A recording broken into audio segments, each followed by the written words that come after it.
All right, so welcome everybody and thank you for your patience. We are here officially at this meeting of Carpinteria Birdwatchers for Thursday, May something? 16? Thursday, May 16th. So tonight's meeting is about corvids, crows, jays, and magpies.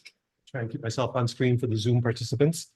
A few quick announcements. This Saturday, we will have our monthly outing. I will not be there because I'm going to be traveling, but Tom Deland over here has helpfully offered to lead the outing. So Saturday at 8 a.m. at the Santa Monica Creek Bike Path in Carpinteria, we'll have a birding outing. There are details about this at carpbirdwatchers.org. So I certainly encourage you to come out and see birds with Tom. It's always fun there. I bird there almost every day because it's close to my house. And I'm sorry I won't be able to make it this time, but hopefully some of you will. Greetings to the people on Zoom. You're welcome to turn your cameras on if you want. You're all Zoom experts, so I'm not going to tell you how to Zoom. And let's see, any other announcements? Any other fun things to share? I just learned that Highway 33 north of Ojai is open again. So if you have a hankering to go bird at the Cuyama Valley, there's a slightly shorter route there from Carpinteria these days. You can go up the east side as opposed to going all the way through Santa Maria. This weekend, Linus Blomqvist is leading a bird survey up there, so we're still planning to do on that. If you decide that going birding at Santa Monica Creek is too tame for you, you can go to the far corner of the county and look at desert birds. I would certainly be there if I could, but again, I'm going to be traveling.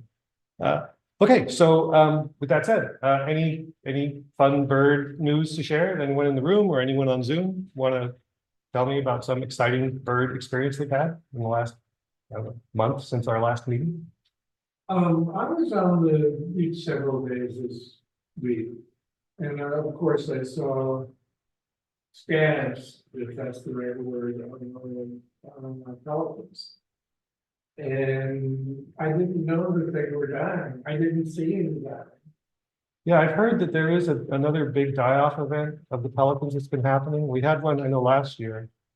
And certainly when it happened, we started seeing pelicans showing up in big numbers in all kinds of odd places like inland and like some sort of food shortage, and they were just spreading out everywhere trying to find food.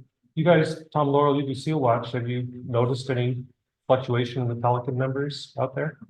We get 700.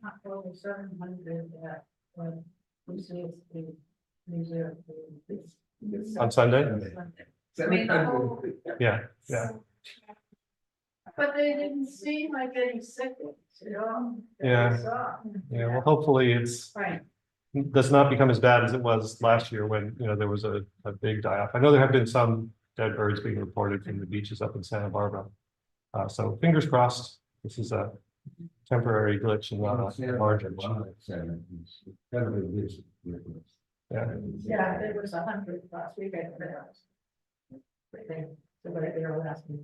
Well, certainly if folks want to help out with that, contacting the Santa Barbara Wildlife Care Network, is the official name. They do a lot of good work in that area. Okay, well, I'm going to jump ahead then and start talking about corvids, which is the fancy term for crows, jays, and magpies. And we have a bunch of them, I think 8-ish of them in Santa Barbara County. So I think they're a really fun group. We actually covered, corvids was the topic of, I believe, our very first ever Carpinteria Birdwatchers meeting, or at least the first one that I prepared a bird talk about.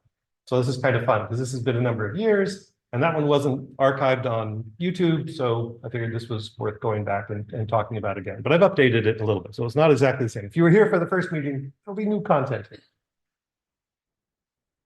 And anyway, corvids are fun, is my main theme here. And I always say that whatever bird we're talking about is a really cool, fun bird. But corvids really are cool, fun birds. They're kind of big, they're mid-sized to large birds. They're not little tiny things in the bushes. They're out there where you can see them.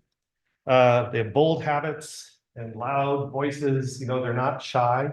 So I think for a less experienced birder, like you notice them. You know, I was talking a few meetings ago about the project I'm on where we contact people as part of the eBird review who have checklists with only a few species on them.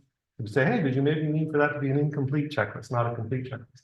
And it seems like those lists with just a few species on them usually have a corvid or two on them because you just can't miss them. There's so much out there in your face.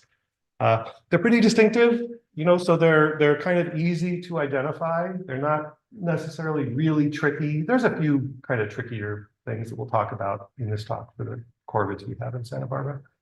But for the most part, you know, you see one, you pretty easily know what it is. They're not sneaking around looking like something else. And they are smart. So this is one of the cool things about corvids that everyone talks about when they talk about corvids. These are New Caledonian crows, I believe, which are famously tool-using birds. So that's what they are doing there. This is a little probe that this crow presumably has made from a stick. And they use these to probe in cavities in the wood and extract insect larvae that they eat. That this is a learned behavior that they pass on, like, you know, if you're the offspring of a tool using Caledonian crow, you will learn to do this, or they'll observe others doing it and learn to do it. So it's just a cool feature of it. You know, as humans, we tend to think of ourselves as in this exalted position where we're so much smarter than everything else out there. We use tools. Well, it's like New Caledonian crows also use tools. And in general, corvids are considered amongst the smartest birds. You know, I think partly that could reflect the fact that they are, you know, omnivores. They're kind of generalists. They're gregarious and social. These are all characteristics that we humans have as well. So maybe we recognize our own genius in these corvids. We're like, oh yeah, that was a smart bird. Look, it's doing all these things that we do. But they do, in fact, exhibit a lot of interesting signs of intelligence. Another famous example of corvid intelligence concerns one of our local corvids. So this is a scrub jay, and it is going through the peanuts at somebody's feeder. And if you put out these whole peanuts at your bird feeder, and the scrub jays discover it, you will observe this behavior where they will show up and grab one and disappear. And 30 seconds later, they're back and they grab another one and disappear. And you have to think, okay, they're not eating all those peanuts. What they are doing is they are caching them. They're taking the peanuts and they're hiding them. And this is a behavior that, you know, before bird feeders with peanuts were in their habitat, they did with acorns. And they still do with acorns. And the thing with the acorn crop, with oak acorns, is they tend to go through big cycles. There are mass years where there's a whole lot of them, and then there are leaner years where there aren't too many. So the species that feed on those acorns tend to have strategies for taking advantage of the really big years and storing that food for later use. So like, is there a Zoom issue? Yeah, you need to share the screen. Yeah, you see it's. Oh my gosh, I am so sorry to all the Zoom participants. You're just hearing me yak on and on and on, and you're not seeing all these wonderful things. I was trying to sneak in. Yeah, no, don't sneak, just let me know. Okay, if you in Zoom can now see the screen. Okay, yeah, apologies again. I knew something was wrong. I was just thrown off by that whole YouTube issue. Okay, so yeah, oh, and that's why I wasn't seeing the meeting controls too. This all makes sense now. I'm going to hide these controls. There we go. Okay. So they cache the acorns, and acorn woodpeckers famously do this in granaries, in trees that they turn into repositories of acorns. So they'll drill 1,000 or 10,000 holes in a tree, and they'll shove an acorn into each hole. Scrub jays have a different approach. They take the acorn and they hide it. They cache it. So they'll take it and they'll carefully bury the acorn in some secret spot. They'll push it in the dirt and they'll cover it up with leaves or something. And they will remember literally thousands of locations. And they've studied this, like, wow, is this bird actually remembering thousands of locations? And yeah, they actually are. They're using spatial clues to go re-find it. And this other thing that that scrub jays do that has produced a lot of really interesting literature is they can observe their caching behavior. And one of the things that they experience is pilfering. So if you're a scrub jay and you see another scrub jay caching an acorn, you can sneak on over and grab the acorn and recache it somewhere else. Pilfering. So what they've observed is that the scrub jay that is caching, the original scrub jay caching the acorn, will be noticing, will be paying attention to whether it is being observed. And if it is being observed by another, potential pilferer, they will actually go back and re-hide the acorn themselves. So, and in the discussion of this, they talk about, well, this shows that scrub jays have a theory of mind. This at least is one interpretation of this, that they are aware that there are other organisms in their environment that are independent actors who are acting in competition with them. And that this is an interesting milestone. Like human babies don't develop a theory of mind until they get, somewhat advanced as they're maturing. So this is a cool aspect of Corvid intelligence. And there are people who dispute it and say, well, no, they're just agitated because they know there's a potential competitor around. So they're prone to re-hiding it, but not because they have this mental model that there's another. Whatever, doesn't matter. They do this thing and it's cool. So the 8 species that we are going to talk about are these 8. And I'm going to talk about 4, and then we'll take a brief break, and then I'll talk about 4 more. These are the eBird histograms for these 8 species. So if you use eBird, as many of us do, you can go for a certain geographic area, in this case, Santa Barbara County, and you can say, show me a bar chart of the frequency with which each of these species is reported in eBird checklists for each week of the year. And that's what you have here. So these green boxes, the thicker the box, the taller the box, the higher the percentage of checklists in that week that report that species. So at a glance, you can see how these birds vary throughout the year and how frequently they're seen. And what you can see is that all of our corvids, with the exception of those first 2 that are really kind of exceptions and we only very rarely see them, but the other 6, they're pretty steady. They're not really migratory, they're resident. They live here. You see them in greater or lesser percentages based on how much they interact around people and how many of them there are and how noticeable they are. But they don't really fluctuate a lot throughout the year, like migratory birds. With migratory birds, you'll see these like swellings, and then it goes down to nothing, and then it goes up again throughout the course of the year. Not corvids, they're just here. They stay in one place for the most part. Okay, so we'll talk about these first 4. But any questions about any of that? Well, I'm just zipping along. Okay, keep zipping. What am I not? There we go. So the first species I want to talk about is this one. So this is the one of these 8 that I have not seen in Santa Barbara County. I would like to. Those folks going up to Cuyama this weekend for the bird survey have a decent chance of seeing one. I want to play what it sounds like because it's really cool. And if they're in the area, you will hear them. And they're very distinctive in terms of their vocalizations.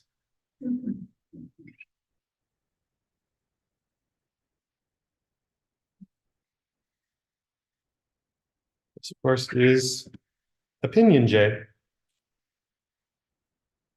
with a meadowlark in the background, and they live in the pinyon juniper forests of the Great Basin mainly.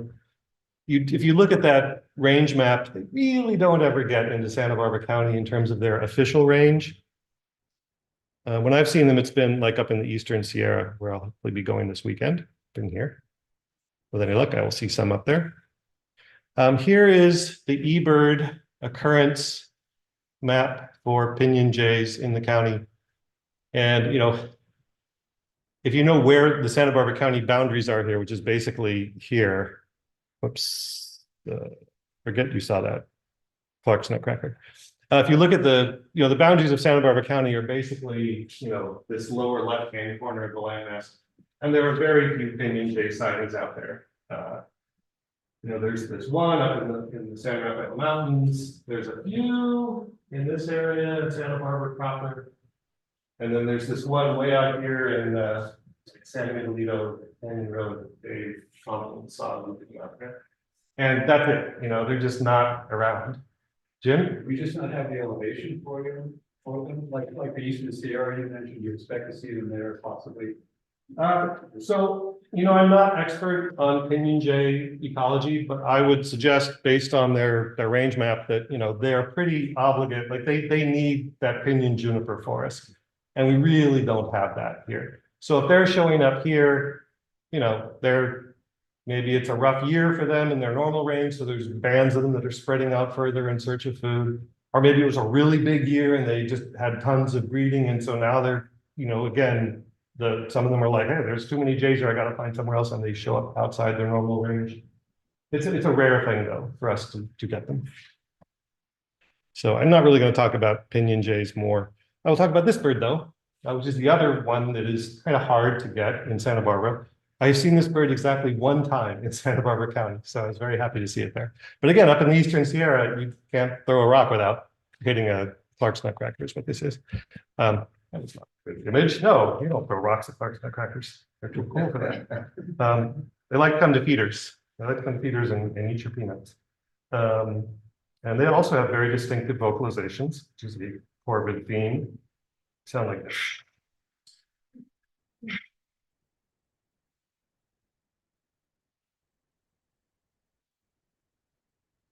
So named after William Clark, the Lewis and Clark expedition, at least for now, although there is that AOS project to rename all the eponymous birds. So going to get some new name at some point over the next few years. This is its range, which again is kind of similar to that Pinyon Jay range, although it extends up further north. But it does have this little bit in the Southern California mountains, including this little purple spot right here, which is basically, I think, centered around Reyes Peak and the sort of higher elevation parts of Ventura County, just east of Santa Barbara County. Here is their eBird range map. This, I think, is just for 2020 through 2024, or this might be all time. Well, my meeting controls are, my thumbnails are obscuring it. Oh, I just didn't record it. So this, I think, is all time. This is a range map I did back for the first time we did this talk. Anyway, there's a bunch of them up here in Ventura County, but in Santa Barbara County, really just a few sightings, including here at La Cumbre Peak, which is where I saw mine. I forget when it was it last fall? There was a time when people just started seeing them coming through there, and all the local birders went up to La Cumbre Peak and hung out all day hoping to see them, and they kept showing up, and I was one of them, and one of them showed up. So that was very fun. All right, so let's move on to one that is much easier to see. In fact, probably saw one today if you were out and about in Carpinteria. And let me get its vocalization.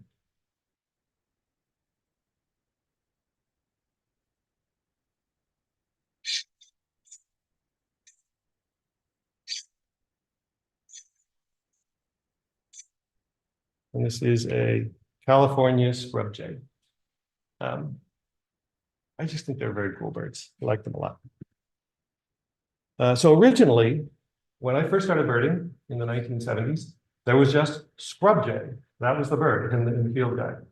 And there was a population in Florida, and there was a big population throughout the West. It was just one species.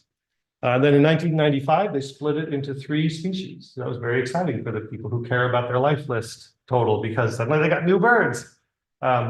There's the Florida jay, the Florida scrub jay, the Western scrub jay, and the island scrub jay, which we'll talk about more in a minute.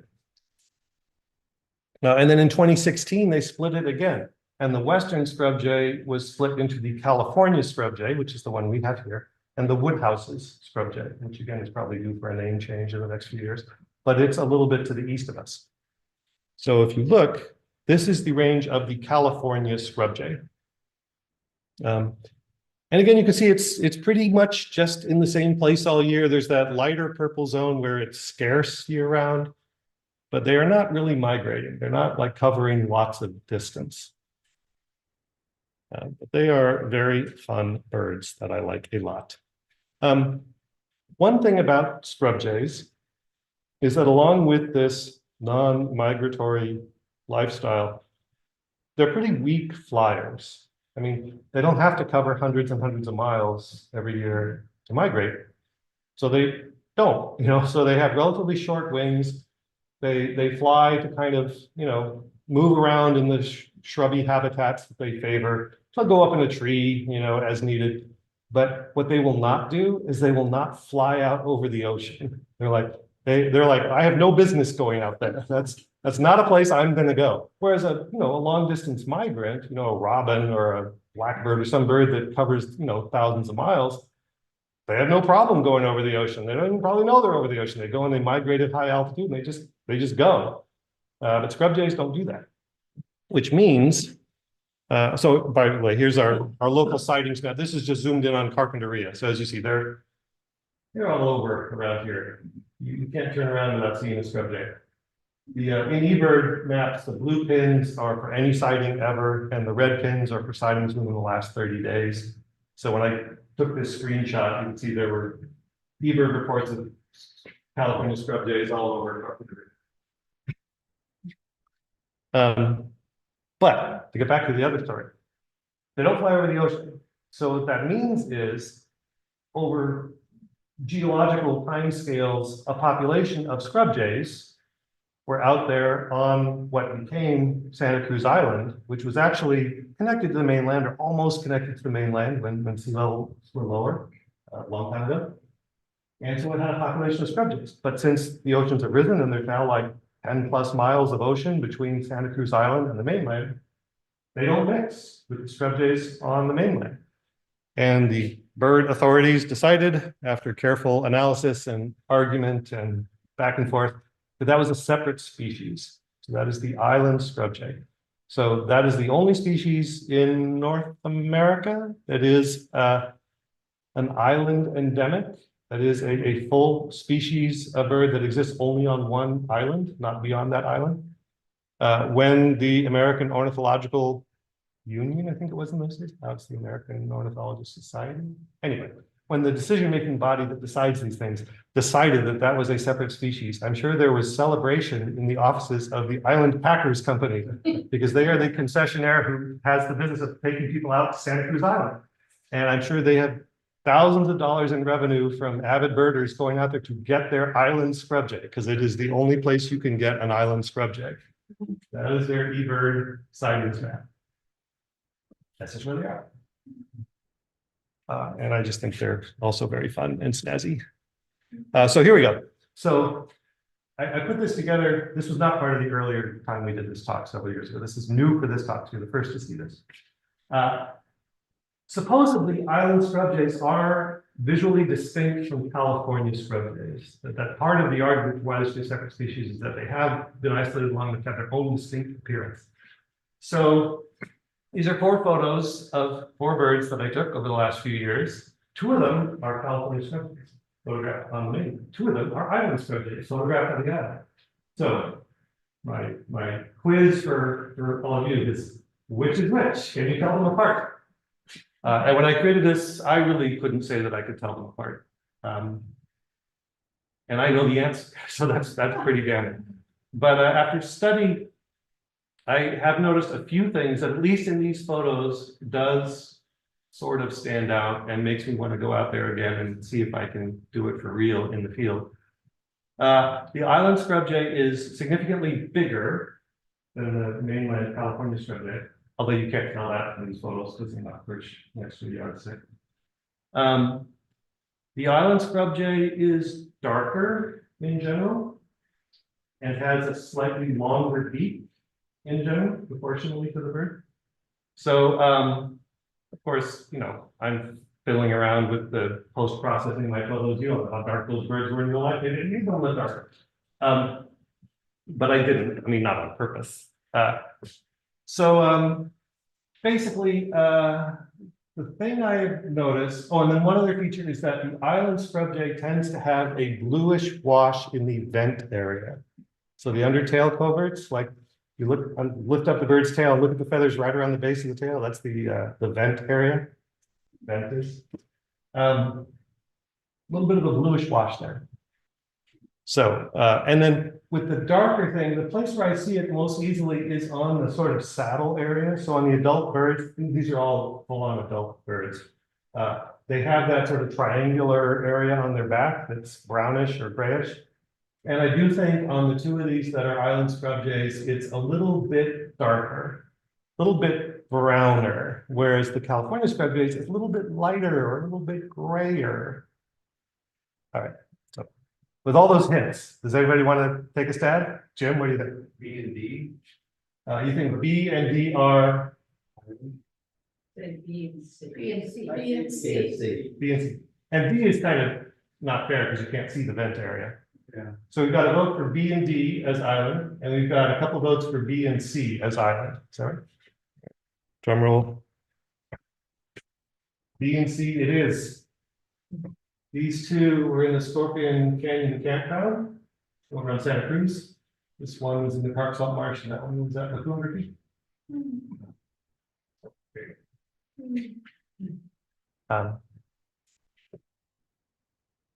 I'm not going to play a recording of the island scrub jay because they sound just like, well, to me, they sound just like the California scrub jay. Okay, so that's the first half of the talk. Taking a break. Yes, Jim. Just at the end there, like, when they decide that it's a different species, how do they come to that conclusion or evolution and like, how do they determine how long? How much of a difference? Like, is it, a bunch of guys get together and they argue? So the question is, how do they make these species determinations? How do they do these splits and lumps is how they're referred to in the ornithological world, where they take a species and they say, no, really, we're splitting it into multiple species, or they take multiple species and say, nope, we're lumping them into a single species. I don't know. I am not really an ornithologist. I'm just an avid amateur. I follow the discussions of these things because birders tend to want to talk about these things and follow the discussions.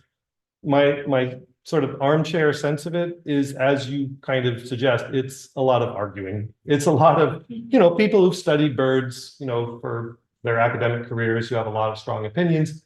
It's things like, morphological differences. So like the different color patterns or the size differences. Whether the populations are in fact isolated, or do they in fact hybridize where they come together? If they hybridize when they come together, is there like lots of hybridization going on, or is it seem to be kind of limited and they're kind of avoiding hybridization? And then, in recent years, like in the last few decades, genetic analysis is a big part of it. Like they can actually look and say, okay, what percentage of genes do these two populations have in common?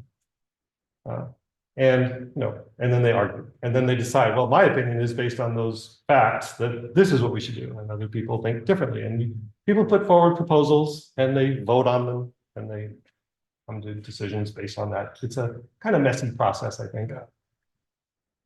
Yeah. It'd be pretty fun if everyone sees one on the way to the office, cafe across the channel. That would be really interesting. Yeah, if one of these lands on a boat, like in the middle of the channel, then it's going to really matter. People are going to know, well, was it blue in the vent or not? Like, this is important to know. As far as I know, that has not happened. You do see land birds showing up when you're out on a pelagic birding trip, or these ocean liners, you'll see land birds landing on the boat, but they are almost always, they're like migrants. They're birds that, are off course and cover hundreds and hundreds of miles. And then they're out over the ocean. They're like, oh my God, there's a boat. So they land on the boat. But at least as far as I'm aware, scrub jays have not done that. Normally, I would encourage people to have snacks, but we didn't bring any snacks. This meeting is just all messed up right from the get-go. We're gonna have to do a much better job next time. There are no snacks. I'm inclined, if people want to take a break, we can take another minute or so, or we can just kind of roll on and get through these darn Corvids and call it a day. Is there a preference in the room? All those who want to take a longer break, raise your hand. All those who want to mush on, raise your hand. All right, the mushers have it. We're going to keep going. And you people in Zoom, I didn't ask you. Sorry. We'll go on to this species. Another really cool jay. And I don't know why. When I was a young birder growing up, I just thought this was the coolest thing. Because there's all those birds in the field guide. And when I started out as a birder, I had an Eastern field guide because that's what was on the shelf of our house. I didn't know that those birds weren't around where I was. And there were all these cool birds with big crests like blue jays and cardinals. I never saw them. So I was very excited when I actually saw one of these as a kid. So I'm like, I saw one of those birds with the crest. All right, we're gonna make you listen to what it sounds like.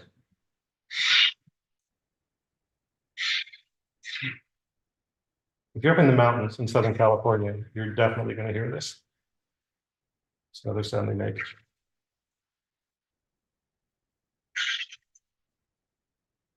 So this is the Steller's jay, another bird that's going to lose its name soon. It's interesting. There's a lot of eponymous bird names amongst the corvids. I guess because they're just so big and noticeable and cool. People want to be named after them, or they want them to be named after them. Anyway. This is Steller's jays. They tend to live up in conifers. They tend to live at higher elevation. If you look at their range map, it is mostly the mountainous areas of the West and all the way up into Alaska. If you look in our area, it's kind of hard to see on this map. It's a little small, but there's just a little bit of purple up in the mountains of Santa Barbara County, like on the eastern side, maybe of the San Rafael Mountains. But as it turns out, if you are an avid birder, they do show up closer to the coast in a few places. So these are eBird sightings from 2020 to 2024. So just a 4-year span. And you can get a sense that, you're seeing Steller's jays out there. And yeah, mostly they're up in the higher elevations where there's conifers, because that's what they like. If you go up to like Figueroa Mountain or Ranger Peak, it's a good place to go up in the San Ynez Valley, well above the San. You go to the San Ynez Valley and then you keep going and you get to the mountains on the other side, the San Rafael Mountains. And there are Steller's jays up there. But you can also see them here in the Santa Ynez Mountains and even closer to home in Carp. There's this little cluster of sightings in Carp. And here's a zoomed in look at that. You kind of have to know where to go, right? There's a few spots where we always get them. And so for the annual Christmas bird count, I'm very focused on like, who's birding Gobernador Canyon Road? Okay, you got to go get the Steller's jays because we really want them on the count, but that's the spot to get them. So this is like this down here, this little cluster, that's where Gobernador Canyon Road meets the 150. It's right there. And there's a bunch of Steller's jays that just hang out there. Not a bunch, I mean, a handful, a few.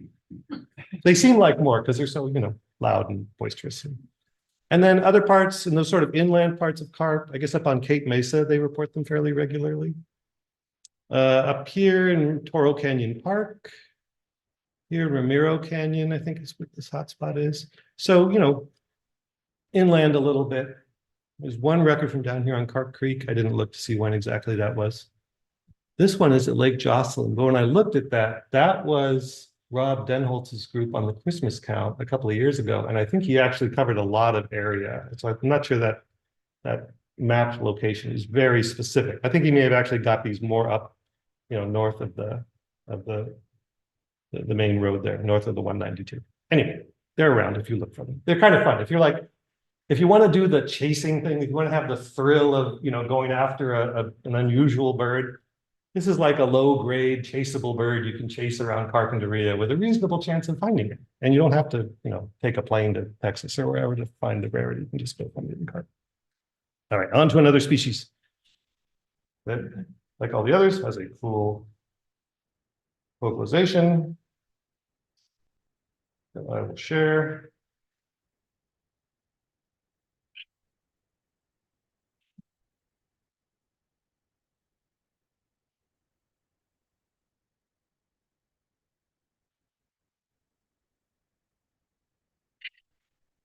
It's sort of similar to the Steller's jay in a way. I mean, these corvids have kind of similar, they also have the same sort of corvid accent, right? But they have their own little unique sounds. This, of course, is the yellow-billed magpie. Big, long tail, they're, again, very distinctive. If you see them, if you're driving up the 101, and they're flying across the road, like, oh, wow, it's a magpie. It's like, could not really be anything else. Here is their range. So there is another similar species, the black-billed magpie, which, as the name suggests, it looks very much like a yellow-billed magpie, but its bill is black.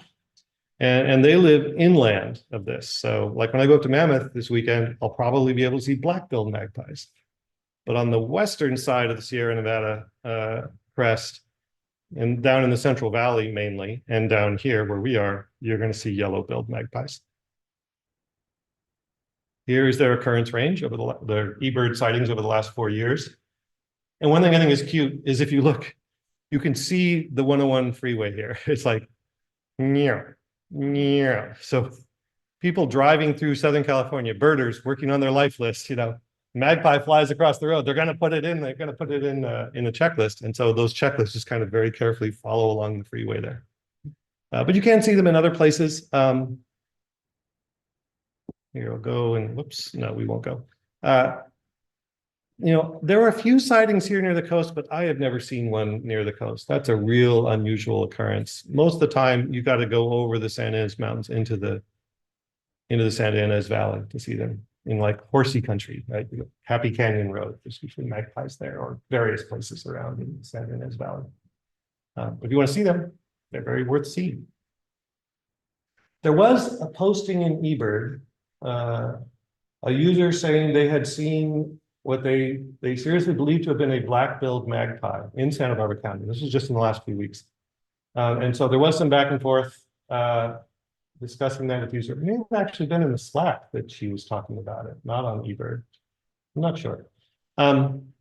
If you look in Paul Lehman's book, The Birds of Santa Barbara County, it mentions there is one historic report of a black-billed magpie in Santa Barbara County seen over an extended period of time, like in the previous century at this point, you know, back in the 1980s, something like that.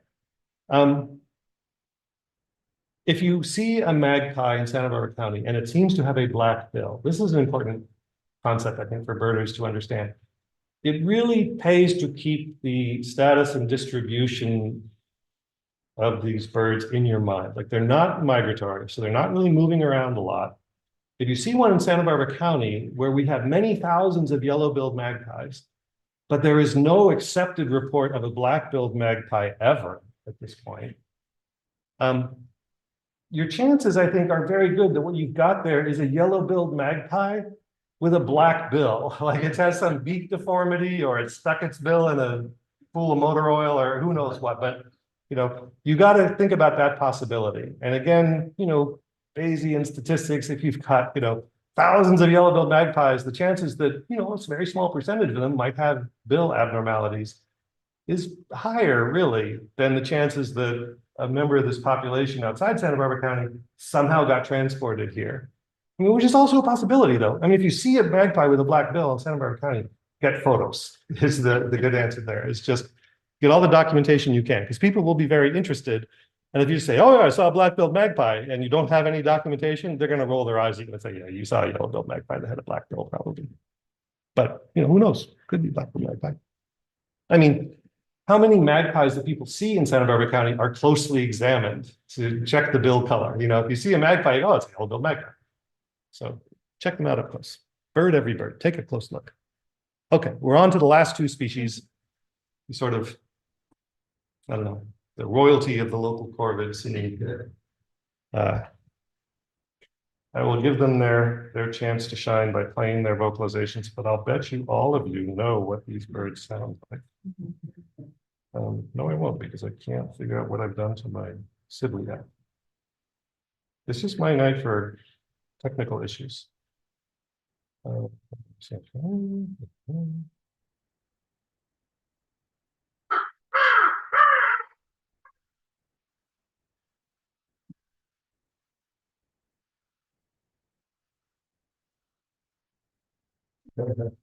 Variations.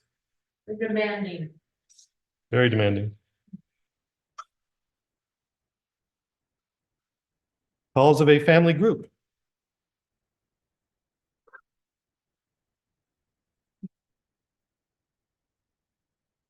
All right, enough of that. These are American crows. We see them all over Carpinteria pretty much every day. I saw them on the way into the room today. They were outside the library. We had Corvids.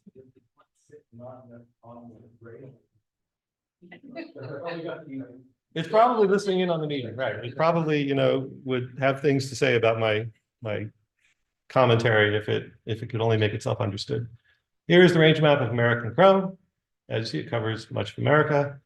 Doesn't really like the very deserty parts of the Southwest. And it does actually have a seasonal expansion, right? They go up and they breed in snowy areas that they then retreat from. So unlike all these other corvids I've been talking about being so sedentary, some populations of crows do in fact move around some. Here's an eBird sightings map from around Carpinteria. We have them everywhere. Just go out and look and you will see some crows. Something I didn't know about crows that I learned about recently from David Sibley's book, What It's Like to Be a Bird. It's a big coffee table book, mostly for kids, but grown-ups like it too. Is that when you see a group of like 5 or 6 or 7 crows, what you are typically seeing is a family group where there's going to be 2 really shiny black ones, which are the adults. And then there's going to be a number of kind of more dull, kind of, you know, matte black, not shiny black, or maybe even a little brownish here and there, which are the first year birds, the offspring of the previous year. And then you'll have the juveniles, you'll have the youngest ones, if it's late enough in the breeding cycle, that are following around yelling at everybody to feed them, and those are this year's birds. So I thought that was cool, because I'd never thought of that or noticed it. And I started looking, it's like, yeah, it's true. You can actually see that. Let's see. Oh, speaking of baby crow, so there is a baby crow. There's this dumb thing on social media, which may or may not be interesting to anybody but me, that people will share these photos of birds and they like to share cute little black baby rails is what they usually are. They're precocial birds. They're like gallinaceous birds or rails that are cute and fluffy when they're first born because they are hatched relatively fully developed and they can run around and find food and stuff. And people say, oh, look at this baby crow, because it's black and it's cute and it's fluffy. It's like, no, it's not a baby crow. Baby crows are altricial. They hatch relatively quickly in the nest and they look kind of ugly. They are just little things covered in pin feathers with their eyes closed that just crane their necks upwards and hope for somebody to stuff some food in there. But then they get big enough and they leave the nest and you start seeing them showing up in your yards, and there's kind of this sort of, you know, grim period of crow development where the nestlings are getting bigger and they start like jostling each other out the nest, and you will get these nestlings on the ground. So, you know, if you come across a baby crow looking like this, chances are it is still being looked after by its parent, you know, maybe, you know, put it in a box out of the reach of the neighborhood dogs and cats and kind of set it out there, and the parents will hopefully find it. And it just needs to get through this awkward phase. Just a few more days till it can like follow the parents around, and then everything is good again. But it's a very high risk age for young crows. All right, our last species we'll play a recording of.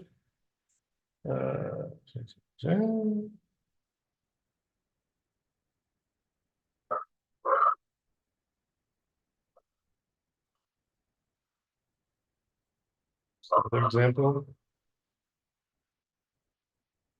So, you know, superficially, kind of like a crow, certainly has a crow-like quality, but lower, lower pitched. And once you start paying attention to it, you will learn to recognize that as the call of the common raven, which is like a jumbo-sized crow. It's all black like a crow, but it is a different species. Here is its range map. So you can see they like the snow. They're up there. Those areas that the crows go into to breed and then retreat from, ravens are up there all year long. In fact, some of the Christmas counts you get from like Alaska and northern, you know, Northwest territories in Canada, you'll get at these Christmas counts that have like 1 species on them. And that's what they are. It's a common raven because that's what they have. I mean, they have some other species too, but that's the one they can most reliably get. We have them around here. Now this, you know, it kind of exposes a shortcoming of eBird sightings maps. Like just looking at this superficially, it kind of looks like the crow map, right? It's like, well, they're everywhere. They're all over. It's like, yeah, not really. I mean, yeah, if you get a pin anytime one is seen, then over, you know, all time, which is what this one is. This isn't even just the last 4 years. You're going to have a lot of pins because they're out there and they move around and they show up in different places. But in terms of when you actually see them, like look at those red dots. Those are where they've seen in the last 30 days. And they're pretty restricted. If you're near the coast, like we are, there's really just a few spots where you're going to be seeing them in Like in carp, they hang out down near the seal overlook at the Carpinteria Bluffs. They nested on the cliff a number of years ago, and they nested underneath the pier, like actually up and underneath the pier. Yeah. So you will find ravens down there. Tom and Laurel said you have not seen them real recently? This year, not as much. Yeah. I I mean, think that the father died, I haven't seen him in 2 years, and he was the one that first visited me, and then he's not been around. Okay. Smaller ones, you know. but I love them when they're chased by crows, because they do a 360. Yeah, it is. Right around. It's pretty cool. So then the other place you will see ravens is if you hike up into the hills, like you go up the Franklin Trail, or up some of the other trails up into the San Ynez Mountains, you will fairly often see ravens going by. If you go inland, like if you go to Cuyama, for example, you'll see a lot of ravens. Like I've been out there and I've seen more than 100 ravens circling around.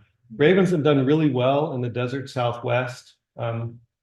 One possible explanation is, well, as roads and roadkill have, become a feature of that landscape, they're scavengers. They will take advantage of that. They're opportunistic. And so raven populations have done quite well as a result of human activity, at least in some of those areas. But here near the coast, we only have a few of them, which does lead to this sort of fun identification challenge. So of all the birds we've talked about, they're so easy and distinctive, like Stellar's jays, like Stellar's, what else could it be? Crows and ravens are not that hard to confuse for each other. Like they're big black birds that caw or crow. And they're very similar looking, at least superficially. So I have some tips for telling them apart. Tip number one, it's probably a crow. So if you're in Carpinteria, it's probably a crow. Like I think I say, there's a lot more crows than ravens around here. In a recent Christmas count, we had 275 crows and 7 ravens. So just statistically, if you see a big black bird in carp, it's probably a crow. It doesn't have to be, like we do have ravens, but that should be your starting baseline. It should have to prove itself to be a raven, right? You shouldn't just assume it's a raven. Again, in carp, this is not true everywhere. But in carp, if you see a bunch of them together, they're probably crows. Because around here, it seems like the ravens occur kind of in 1s and 2s. Not always. And again, if you go inland, you see big groups of ravens. And I have seen groups of ravens in carp, like in the spring or the fall, especially a little bit inland, like at, Montecito or whatever, there'll sometimes be flocks of ravens going over as they're moving around, going places. So it can happen. But again, in and around carp, there's a bunch of blackbirds walking around the lawn or whatever. They're probably crows. However, you will have the experience that Tom was talking about, where if a raven flies through, crows will mob the raven. They'll try and drive it away. So suddenly you've got a flock that has a lot of birds in it, but also has a raven. So you can't just assume. Right? These tips are kind of, take them all with a grain of salt. You have to actually look at the bird. Okay, so, and how is it behaving? I stole this from the Sibley Field Guide, which hopefully will not get me in trouble with Sibley. I was selling your book a minute ago. I was talking about great things. They have a beautiful flight. Sometimes I have to watch to keep the turkey. I mean, the turkey vultures to me have the best flight, but yeah, they soar, right? So ravens often will soar, and down at the bluffs, it's one of the coolest things, is seeing the ravens soaring back and forth, right? Riding the updrafts. Crows are not really going to do that. Like crows will glide sometimes. You have a big group of crows, they'll set their wings and glide, but they're not like circling in an updraft to gain altitude. And ravens are always doing that. They're when the babies were born, the first set of babies from that pair, the parent would be flying, and all of a sudden the 2 little ones would just dive bomb it. It was really fun. It's fun to see. Yeah, they're very cool. And pairs of them, they'll do like, courtship flights where they fly together. I've got a video, it's gonna show later. Although I showed it just recently in the Birds in Flight talk site. Maybe I won't show it again. So yeah. And then, okay, to actually talk about the nitty-gritty of identification, they're both black. You can't go with color patterns, right? You can't go with the plumage patterns because they both are all black. So what you have to rely on is more, if you've got behavior, whether they're soaring, whether there's a group of them, but you need to look at structure. So you want to look at, how long is the bird? How long are its wings? How big is the beak? you know, are the wings long and narrow, relatively speaking, or are they shorter and broader, relatively speaking? Same thing with the tail, you know, crows tend to have shorter, broader wings and tails, smaller beak. Ravens tend to have longer, thinner bodies and longer, thinner wings, not thin, but relative to a crow. And you just need to watch them, right? Like you've had the experience. If you're down there at Seal Watch, whenever the ravens come by, you get to where you can tell them apart, right? Just from the shape in flight. Are you Yeah, comfortable with that? mostly their shape and flight and Yeah. the tails, the way they move their tails. Yeah, yeah. It is different. And it's definitely, I mean, it's fun to watch them. So watch them and you'll see these things. And the voice, and we already did the voice, so I'm not going to repeat it. But you know, the crow again is like caw, caw, caw, and the raven is like, you know, rah, rah, rah, rah. And you know, it's different enough that with enough examples of it, you can really get it down. So quiz, another quiz. Before you do, Yeah. I do have a question. Oh yeah, Do crows stay with one mate? that is a good question. I do not know. The question is, do crows stay with one mate? So what is the mate fidelity of crows? I don't know the answer and I apologize, but rather than making something up, I'm just going to say I don't know. I say ravens do though. Yeah, because you've had that experience of watching that pair come back year after year. Watched them for 6 years now. And I mean, can you be confident that it's not like, you know, last year's mate was a different mate this year, or? I mean, I know it's hard to say, like, you're spending a lot of time watching these birds and you come to know them as individuals, so maybe it's more of a subtle thing that you're nevertheless, you know, relatively sure of, and I don't mean to pick that apart, I'm just curious. Well, no, I'm pretty sure. I mean, it's because when they were on the cliff, before the cliff fell down and they moved, they always were flying together and they go into the Yeah. nest. Yeah, yeah, I mean, again, I know certainly with the like the snowy plover dosing thing we did when the snowy plovers were nesting on the beach, you know, over the last several years, that you spend a lot of time watching an individual bird. You come to, you know, relate to them as an individual bird. Like you learn to kind of, oh, this is this one and it acts this way, or this is the other one, they're doing their thing, and I've watched them do it a dozen times. Like you just, you know, like with people, you know, you come to recognize them as individuals. Okay, so yes. Does tail shape or length help identify between them? Yeah, it does. Tail shape and length does help identify between them. So ravens' tails tend to be longer, and it's pretty noticeable, both perched and in flight, if you get a good look. And ravens, you know, sort of famously have a wedge-shaped tail in flight, like the central tail feathers are longer than the ones on the sides. It's not always super obvious, but compared to a crow, which is just like, you know, just a curve, just a, you know, shallow curve straight across, where most of the feathers are pretty close to each other in length. It's definitely something to look for. Yeah, it's probably one of the most prominent things to look for when you're trying to separate them. Okay, so and unlike the scrub jays, I'm not going to show you both on the screen at the same time. This is one individual bird, so I'm just going to show it in isolation, which is often how you see them in the field, to be fair. So this is a bird seen in the field, and the question is it a crow or a raven? Have a Crow. we have an emerging consensus of crow from the room. And I'll reveal that, yes, in fact, this is a crow. I saw this up near Mammoth, where I'm going this weekend. And up there, ravens are very much the expected species. It kind of flips what we have around here. So this, you know, was flagged as a rarity when I tried to put it in eBirds. Like, oh, I got to document this, which is why I have these photos of this crow. And I got a recording of it too. So those Mono County reviewers are tough. I've had them reject my sightings before. So I was glad I was able to document that. Nope, this was actually a crow. All right, quiz number 2, or question number 2. What do we think? What do we think we have here?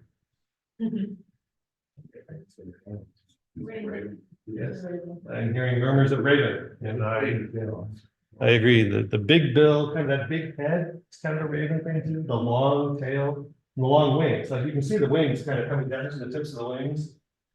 That all is like crows would be like short. Yeah, common raven. The target's fine. It's probably one of your ravens. It looks like you're sitting on the post at Chevron. Yeah, so you recognize the environment. All right. Here's another bird. Very sharp. Cannot fool you. This is in fact American crow. Down by the mouth of Carpinteria Creek. Eating a clam, I believe. That's a really good photo. Yeah. Do they break the shell or? You know, I was just happy to get the photo. I mean, I assume they must have, I mean, I guess it could, you know, bite off that little external foot part. But yeah, they do. I mean, their beaks are pretty hefty. They're generalists again, so they've got a heavy enough beak that they can break into things. Crows and ravens are, in fact, all corvids are nest predators. Like they will find other birds' nests and take the eggs or take the fledglings, take the young birds. You will see other birds like songbirds mobbing crows and ravens. And that is the main reason why, because, you know, if you're a nesting bird, you're a nesting songbird, you definitely don't want them in your neighborhood because they will watch, they will use their intelligence. They will watch the parent bird go to the nest and say, aha, and they will go in there and take the eggs or the babies. And yeah, and they can peck their way into eggs is what I was thinking, but soon they can also do some damage to a plant. I'm not sure what they need to do to get in there, but they will, you know, they'll anchor stuff and hammer on it. You know, they use their lower bill kind of as a chisel and just kind of chisel away at things. Right. Number 4.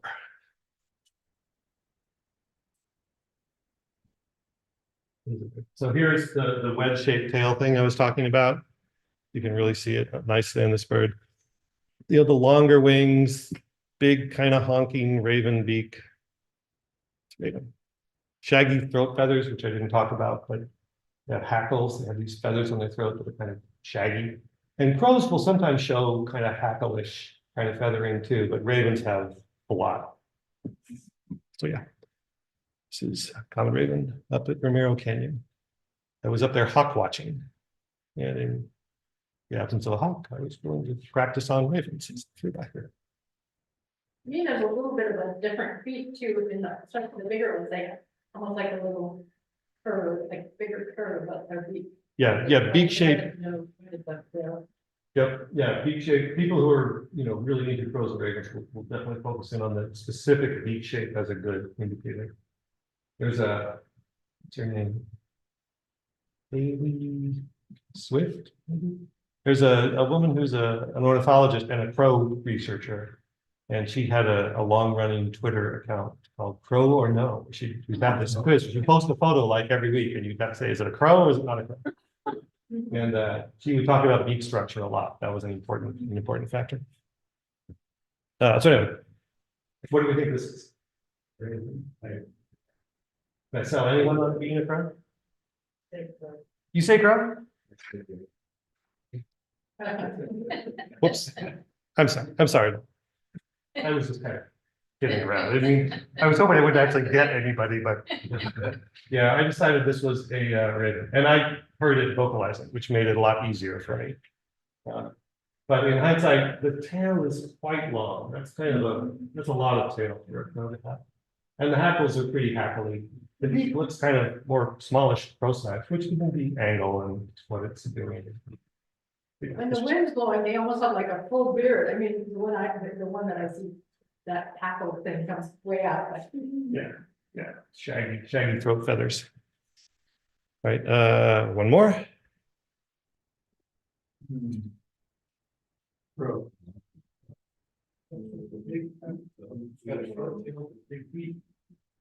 Yeah, which is what I love. Like with the birds, like you have these rules, you know, and the birds break the rules. So just like they're always right in the middle. It's like, you know, do I argue myself this way? Do I argue myself this way? So a little bit of hackles going on. The tail looks short. Yeah, I'm not aware of any crow raven hybridization, but I don't want to say it never happens. I just am not aware of it. So this bird in particular was tricky too, because again, this was in a place where crows are not expected and ravens are.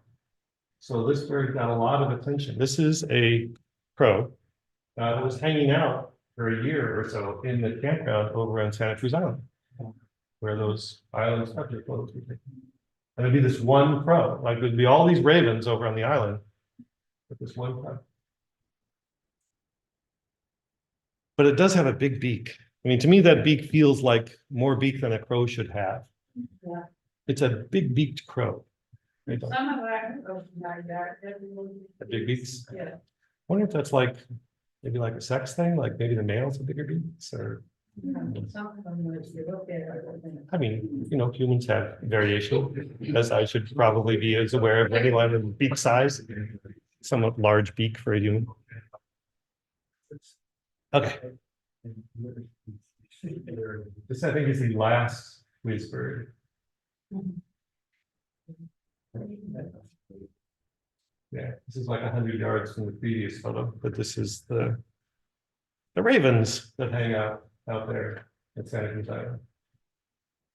And again, yeah, you know, like the beak relative to the head, it just, there's more beak there, you know, than you'd expect to see with a crow. And again, those really long wings and long tail, more than you would expect to see with a crow. And you can kind of see the sort of shaggy growth they go around on the side. Really coming out, it's got a big, thick neck from all those feathers.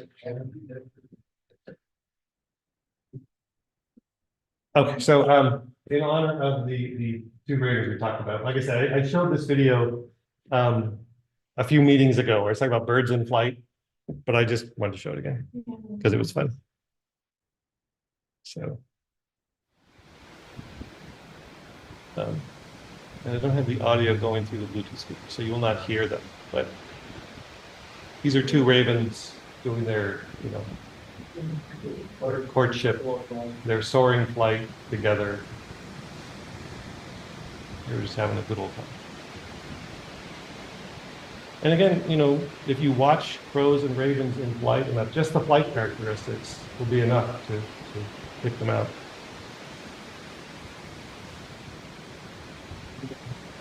Is there a helicopter in there too?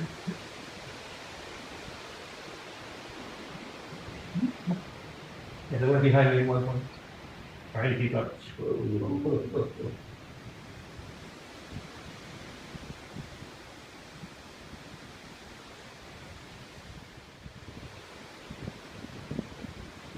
Here for something. Okay, baboons.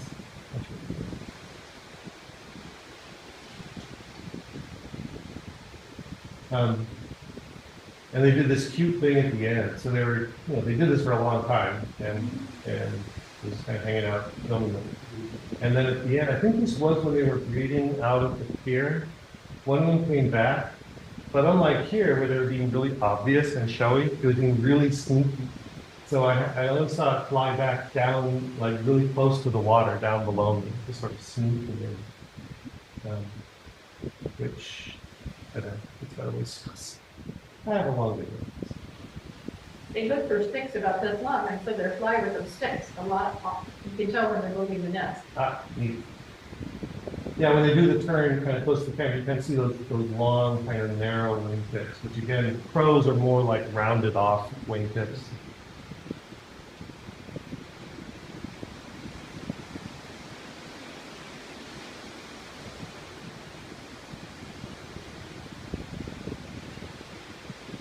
One more pass, and then we got tired of showing it off.